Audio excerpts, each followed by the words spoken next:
사랑과 평강의 하나님이 너희와 함께 계시리라. 따스한 햇살처럼 따뜻한 주님의 손길이 함께하는 오늘도 샬롬. 샬롬, 여기는 보이는 라디오 오늘도 샬롬입니다. 반갑습니다. 저는 DJ 이지은입니다. 예수님의 제자들이 갈릴리 바다에서 배를 타고 가고 있을 때 일입니다.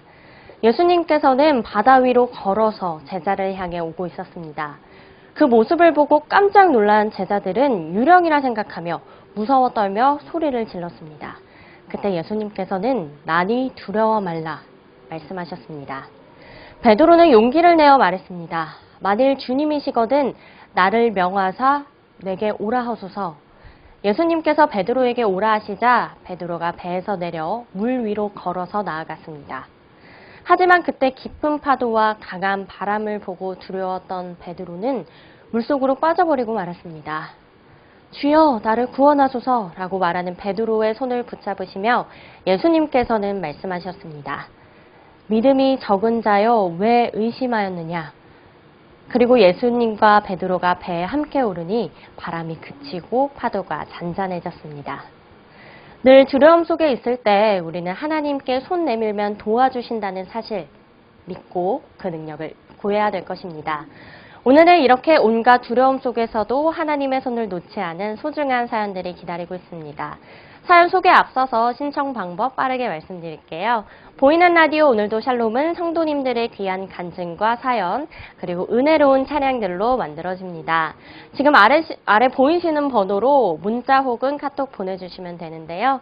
나눠주신 것들은 성도님들과 함께 더 배가 되니까요. 많은 참여 부탁드립니다. 네. 그러면 한번 첫 번째 사연 나눠보도록 하겠습니다. 경제적인 어려움과 또 주변의 핍박 속에도 굴하지 않고 끝까지 믿음을 지켜내신 정호역장님의 사연입니다. 저는 고등학생 시절에 오빠와 함께 교회를 다니며 신앙생활을 시작했습니다. 그러나 예수님을 믿지 않는 남편과 결혼을 하고 아이를 낳아 키우면서 주님의 품에 떠나 살게 됐습니다. 하지만 하나님께서 저를 정말 사랑하셨던 걸까요?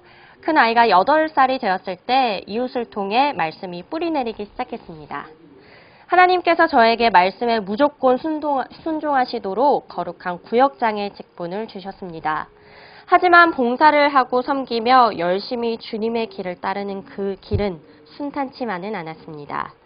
남편이 다니는 회사가 어렵게 되면서 저희 가정의 경제 사정도 어려워졌습니다. 뿐만 아니라 주위에서 여러 가지 핍박이 가해졌습니다. 그렇지만 그럴 때일수록 더 예배를 사모하고 충실히 예배에 앞섰습니다. 여러 가지로 힘든 상황에서 목사님의 설교 말씀이 저에게 큰 힘이 되고 위로가 됐기 때문입니다. 그러던 어느 날 갑작스럽게 큰아이가 일본으로 유학을 떠나겠다고 했습니다. 일방적인 통보나 다름없는 큰아이의 말을 듣고 저는 많이 당황했습니다. 그러나 이 일은 제가 하나님을 더 굳게 믿고 의지하는 계기가 됐습니다. 경제적인 상황이 좋지 않았기 때문에 교회와 또 교구 식구들에게 기도를 부탁했습니다.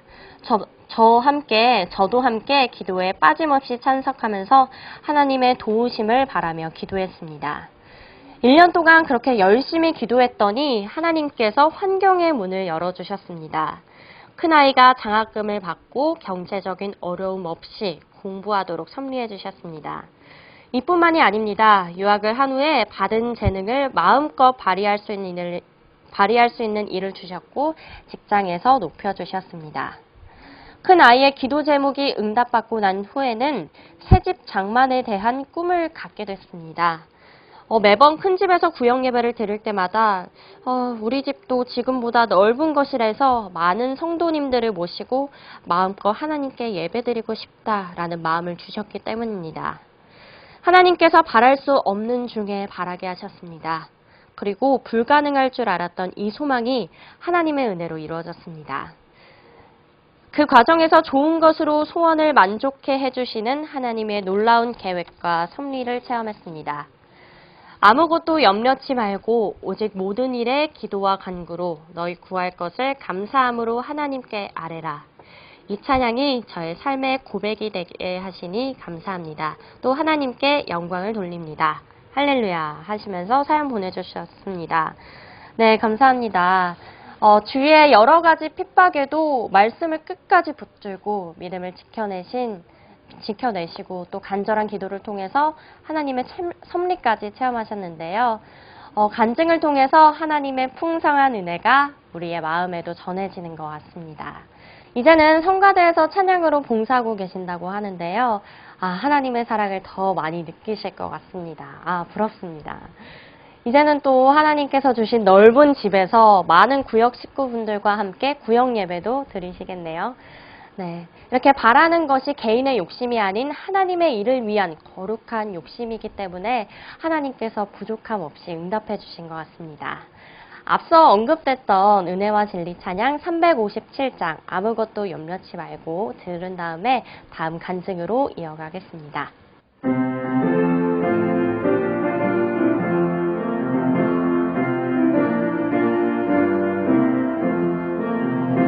아무것도 염려치 말고 오직 모든 일에 기도와 간구로 너희 구할 것을 감사함으로 하나님께 아뢰라.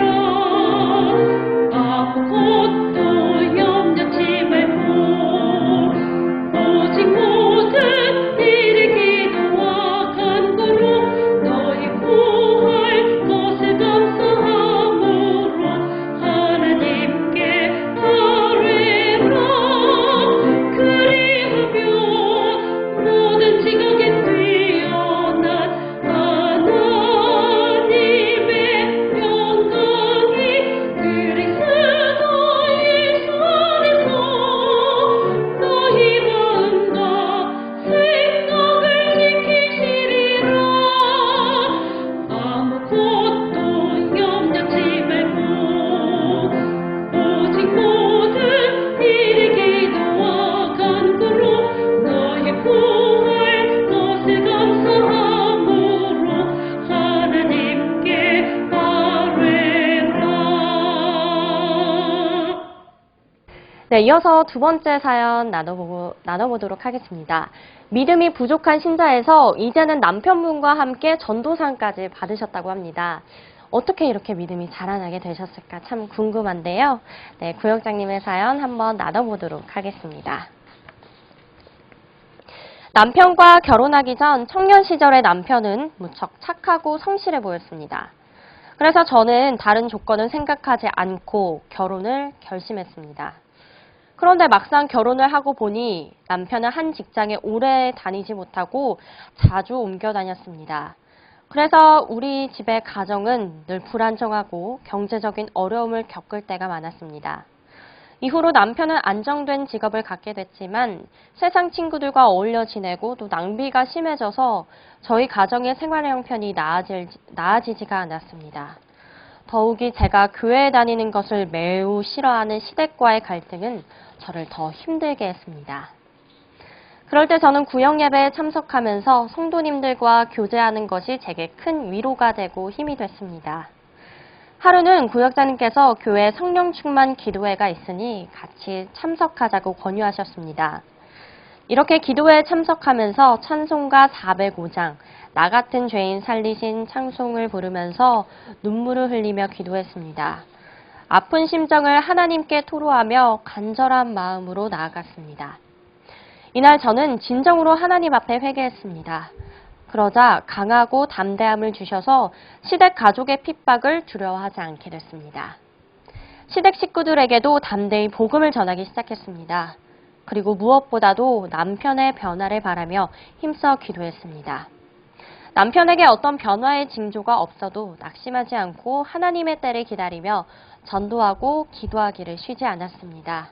그러기를 수년, 드디어 남편이 교회에 나왔습니다. 하지만 감사한 마음도 잠시 남편이 운동 중에 갑자기 쓰러져 지금 병원에 있다는 연락을 받았습니다. 남편은 심정지 상태로 병원에 후송됐고 즉각 수술을 시작했습니다. 상황은 너무나 절망적이었습니다. 이 소식을 듣고 교회에서 그리고 구역에서 많은 분들이 기도해 주셨습니다.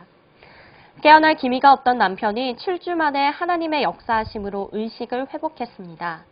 그리고 퇴원한 남편은 새 사람이 됐습니다. 그때부터 주일뿐만 아니라 주중 예배에도 빠지지 않고 교회 예배에 모두 참석했습니다. 제가 그토록 기도하며 소원했던 남성 구역장 직분을 받아서 구역을 섬기며 지금은 전도와 봉사에 힘쓰고 있습니다. 교회에서 부부가 열심히 봉사하는 모습을 보며 부러워하며 기도했는데 저의 꿈이 이루어졌습니다. 지금 이렇게 간증을 쓰며 되돌아보니 이 모든 것이 하나님의 역사하심이 아니면 설명할 수 없는 일인 것 같습니다. 하나님께 모든 영광을 돌립니다. 할렐루야.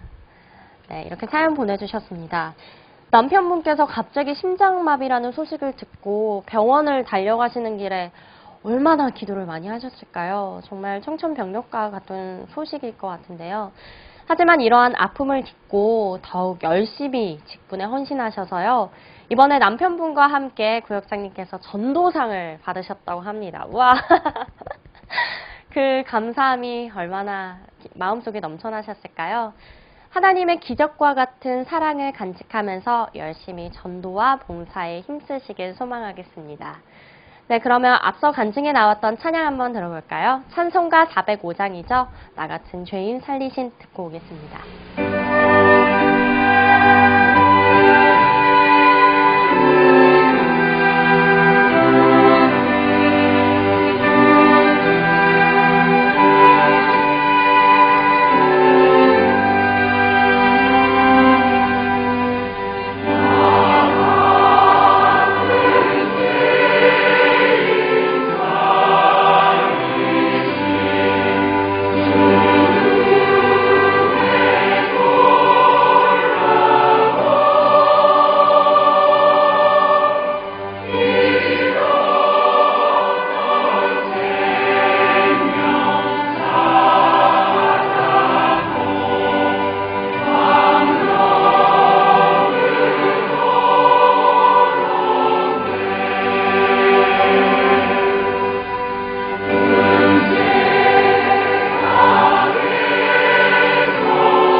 네, 찬양 듣고 왔습니다. 오늘의 사연 들으면서 저는 내가 믿음이 연약해질 때는 언젠가 이런 생각을 했는데요.